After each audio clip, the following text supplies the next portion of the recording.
আমরা বড় দল, আমরা এটা চাচ্ছি, এটা হবে, আমরা এটা করতে চাই, এটা করতেই হবে। আরে ভাই, এইটা করতে হবে, আমরা বড় দল। এই কথা তো ওবায়দুল কাদের বলতে বলতে তো লঙ্গি ছাড়া পালাইতে বাধ্য হয়েছে।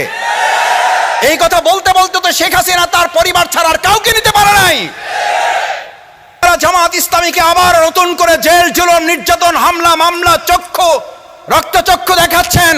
স্পষ্ট ঘোষণা দিয়ে দিচ্ছে, ত্যাগের রাজনীতির জন্য যাদের জন্ম হয়েছে, নির্যাতন হামলা মামলা গুলি রক্তচক্ষু দেখে জামাত ইসলামীকে এক সেকেন্ডের জন্য স্তব্ধ করা যাবে না। যে যত বড় দল তত বড় চাঁদাবাজিতে ব্যস্ত হয়ে পড়েছে, যে যত বড় দল সে তত সন্ত্রাসে নিজেকে জড়িয়ে ফেলে আত্মতৃপ্তির ঢেকুর গেড়ে বলছেন আমরা বড় দল, আমাদের কিছু সমস্যা থাকবে। এই দেশ পরিবর্তনে আপনারা সবচেয়ে বড় বাধা জনগণের কাছে। এটা কি করে একটা দল বলে আমি মাথায় আসে না।